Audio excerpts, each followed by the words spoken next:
You're running a lunchbox shop that's beneath our family status. You're an embarrassment, so you won't be attending the wedding. At a family meeting with my son, who's engaged to the CEO's daughter, I was hit with these unexpected words. My late husband Joseph's cherished shop was belittled, and I was told I couldn't attend my beloved son's wedding. I couldn't accept it, but if it's for my son's sake, I had no choice. I can't ruin my son's marriage because of me. I want him to be happy. Reluctantly, I agreed to their terms. But then, an unexpected person showed up, leaving the other parents pale-faced. "Richard, take care of Mom for me," Joseph had said with a smile as he took his last breath. I thought we had so much more time. We had promised to make people smile through our cooking. Growing up, my parents were always busy, so I naturally started making dinner. I'd cook, wrap up the leftovers, and go to bed. In the morning, the dishes were always clean, and a thank you note was left. I wanted to make my parents happy, so I got into cooking. Joseph was passionate and dreamed of owning his own restaurant. I was drawn to his enthusiasm and effort toward his dream, so we started dating. Cooking for Joseph, who aspired to be a chef, was nerve-wracking. One day he said, "Nancy, let's open a shop together. Your cooking has the magic to make people smile, and I'm one of them.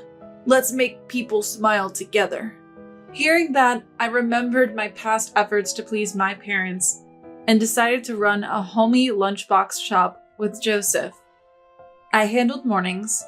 Joseph took care of nights. Joseph would always say thank you after meals. "Gratitude needs to be expressed," he'd say, a phrase that still rings in my ears. After giving birth to Richard, life was tough, but fulfilling. Joseph passed away before fulfilling his dream. Richard grew up fast, and I did my best not to let him see my sorrow. He's a thoughtful, kind child who even helps with chores. He loves my cooking and even started cooking himself. When he got a job, he cooked a special meal to thank me. Even after moving out, he occasionally visits to check on me. Recently, Richard said he'd cook another special meal. What's the occasion? He'd often cook, but special meals were rare since he got his job. As we sat down to eat his delicious cooking, Richard said, "Mom, I'm marrying Patricia." I knew Patricia, his warm-hearted coworker, and felt they were a good match. "That's wonderful. Make her happy, okay?" "Of course. And Mom, I might become the next CEO. Turns out Patricia is the daughter of the CEO of the company where Richard works. They're impressed with Richard's work and see him as a future CEO. When I heard this, I was surprised, but also deeply proud that my son was being recognized. As I prepared to visit Patricia's family before the wedding, I felt sentimental looking back on my life. William Smith and Elizabeth, who greeted us, had nothing but praise for Richard. The table was filled with various dishes, and I could see a private chef busy in the kitchen. "Richard is truly exceptional, both in his work and as a person. We can trust him with the future of the company. We always thought Richard and Patricia were a perfect match. We cried tears of joy when we heard they were getting married. We look forward to the future." Richard, a bit shy, firmly declared, "I will build a happy home with Patricia. I have something to prepare, so Patricia and I will step out for a moment." They left the room with playful smiles, and I felt a mix of pride and warmth. "So, Nancy, when are you planning to quit that lunchbox shop of yours?" After they left, I sensed a change in Elizabeth's tone. "Quit? I never said I was quitting." "Well, it's not like it's making much money. Why keep running such a lunchbox shop?" I couldn't believe my ears. "Is that lunchbox shop? Why are you saying this?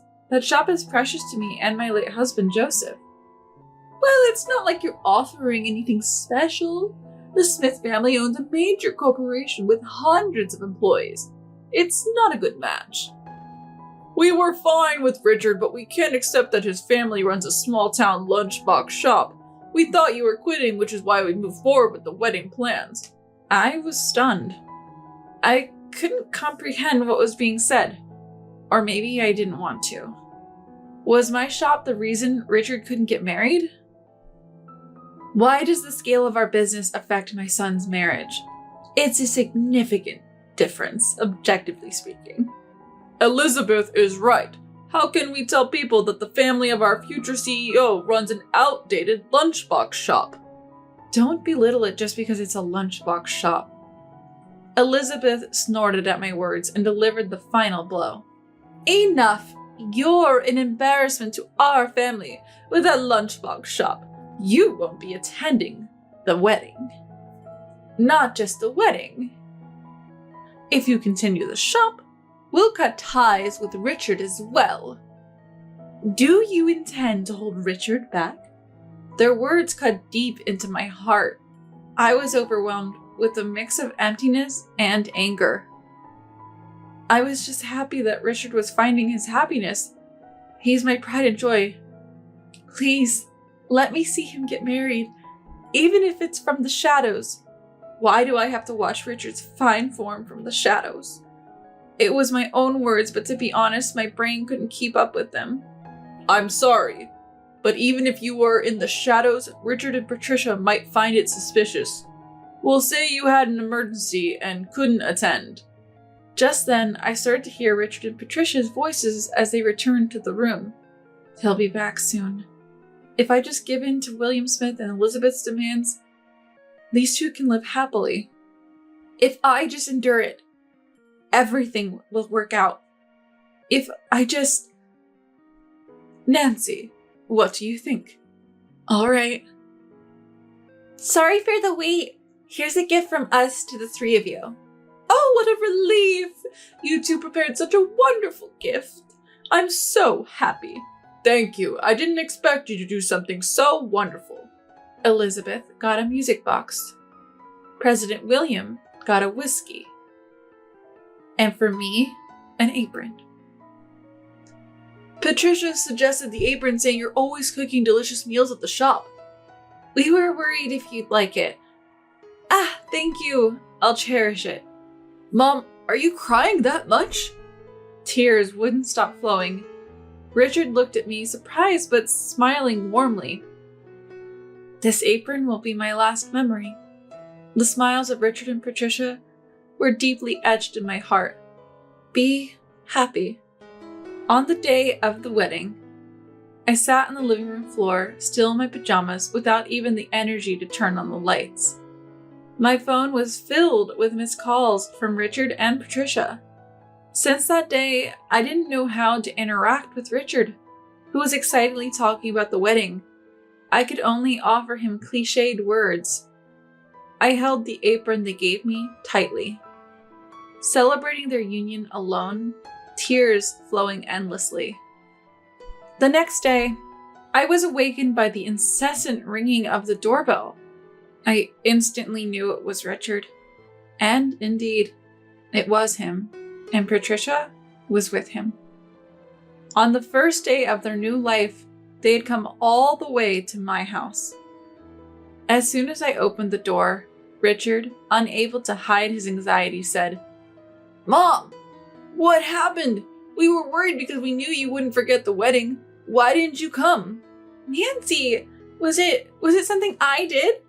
Their faces were pale, a stark contrast to the happiness they should be feeling.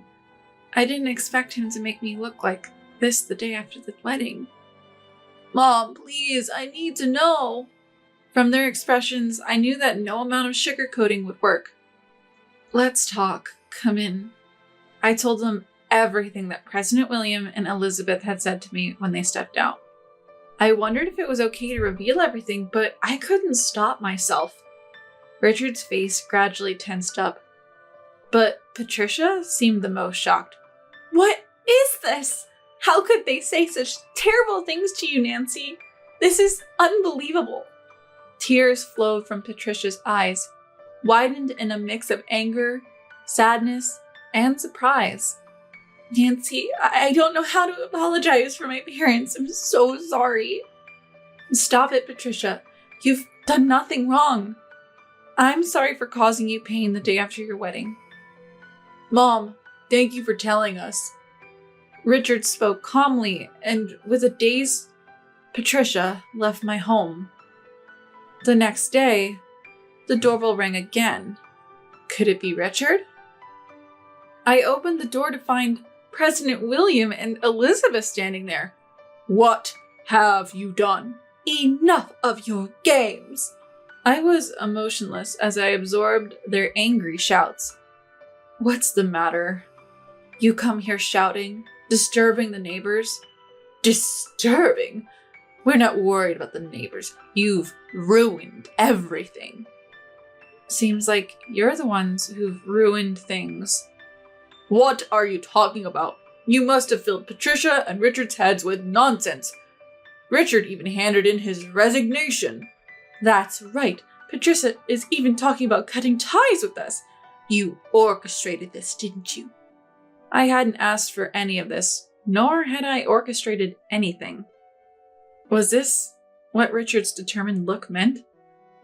I was relieved, but also puzzled about how to handle the situation. I simply told them the truth. Don't accuse me of manipulating them. I think they made their own decisions. Stop playing games. I'd like to say the same to you. What is this? Are you trying to ruin our company? Just as President William shouted, a car pulled up in front of the house. A sleek, spotless, black luxury car. The door opened and we all gasped. Out stepped Richard, followed by Patricia, and then an elderly gentleman. Nancy, long time no see. I apologize for the recent rudeness. Dad, why are you here? Do you know this person? Don't ask so many questions. Nancy's father is a successful businessman who runs multiple companies. We owe him a lot. Nancy is also involved in the business as an executive. Didn't you know that? The elderly gentleman was David Smith, President William's father and Patricia's grandfather, currently serving as the chairman. I had met him at board meetings at my father's company, but it had been a while. President William paled at David's words. You can't be serious. You don't even know the management of your business partners? Shame on you. And you dare to say cut ties and don't attend the wedding to the parents of the man Patricia is going to spend her life with? Utterly disrespectful. David's words enveloped me, Richard, and Patricia. President William and Elizabeth looked as if they'd been plunged into despair. A week later, I ran into President William at a board meeting at my father's company. He gave me a slight nod and moved away, avoiding me. I watched his retreating back and made up my mind. For Richard and Patricia's sake, this relationship couldn't continue as is.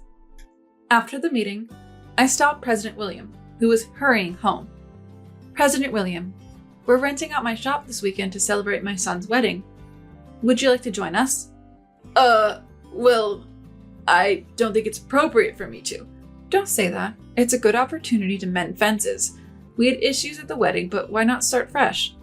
Why would you? After all that happened. I was hurt, but Patricia apologized first. I want those two to be happy. We share that wish, don't we? Will you join us? After some thought, President William nodded. I'm truly sorry. I'll join the celebration. On the day when President William and Elizabeth walked into my lunch shop, Richard and Patricia stood up to say something. But before they could, I stepped forward to greet them. Thank you for coming today. It's a bit cramped because we've set up the dining area where we usually display lunch boxes, but let's enjoy ourselves. What's the meaning of this? Patricia glared at her parents. Patricia, I invited them. We can't continue like this.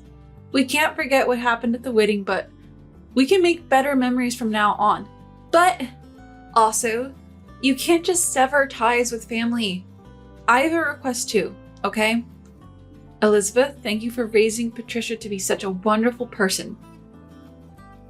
I said such terrible things. It's because Patricia, who met Richard, is wonderful. I learned from Joseph that you have to express gratitude. It took time, but the tension between the newlyweds and their parents eventually eased. Now, we all enjoy a meal together once a month. Elizabeth even started buying lunchboxes from my shop. Today, as always, I greet her wearing the apron Richard and Patricia gave me. Welcome! All to bring smiles through cooking.